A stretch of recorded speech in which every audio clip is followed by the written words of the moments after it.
going to be in phase 4. And, one of the most interesting things that people are realizing is that the PPP program has really helped this economy recover.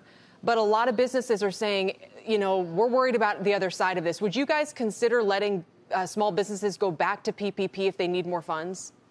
Well, I don't want to rule anything in or out. I'm not going to negotiate here.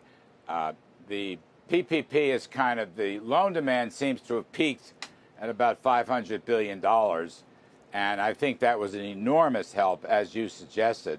I mean, really, the PPP, I think, led directly to the surprising, wonderful jobs number we had last Friday, where more or less 3 million people who were temporarily laid off or furloughed went back into work in the labor force and went down to 15 million. And that was the whole story. And that's a PPP story. And I just want to say, I want to brag on some of my friends. The Congressional Budget Office, nonpartisan Congressional Budget Office, their director, Mr. Swagel, he said the Trump team should get a lot of credit for the fast delivery of the coronavirus stimulus. He particularly singled out the Treasury Department's delivery of the PPP and the SBA's delivery of the PPP.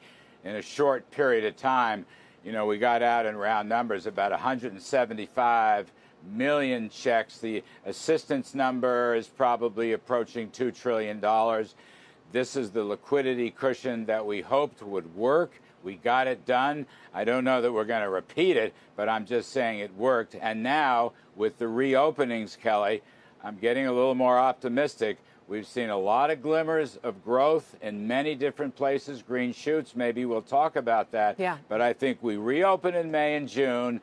I think the next employment figures are going to be very, very good as the businesses reopen and rehire, and people have cash. So let's hope that this thing bottomed way in April, and we're headed towards a terrific recovery in the second half of the year. It's interesting that the market seems to be ignoring the prospect of any more shutdowns related to coronavirus. So we know in places like Texas and Arizona, the count is up. We talked to the head of a Texas hospital system yesterday, and frankly, he couldn't even give us a clear answer as to why it was up. But their ICU bed usage and all of those things are headed in absolutely the wrong direction. So this time around, no one seems concerned that we're going to do another shutdown.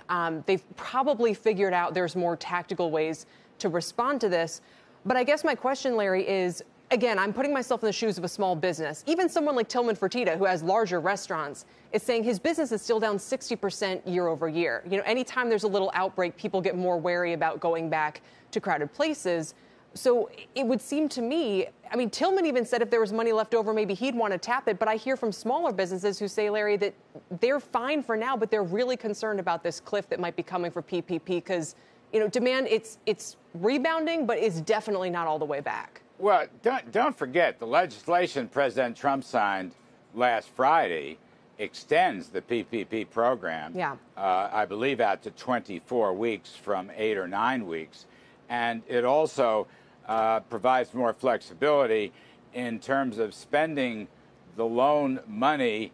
You can now spend 60% on payroll and 40% on expenses. So the payroll numbers come down. That will help. Look, I want to go back to the numbers point. I think what you'll see is in the aggregate nationwide, new cases have pretty much flattened out, many parts of the country coming down. The growth rates over 1 day and 7 day are about 0, and the same is true for the mortality. Fatality rates are down close to 0, between 0 and 1%. Now, certain areas, perhaps, I grant you, it's a good point. On the other hand, our health experts have said to me repeatedly, we have much more experience in dealing with hotspots.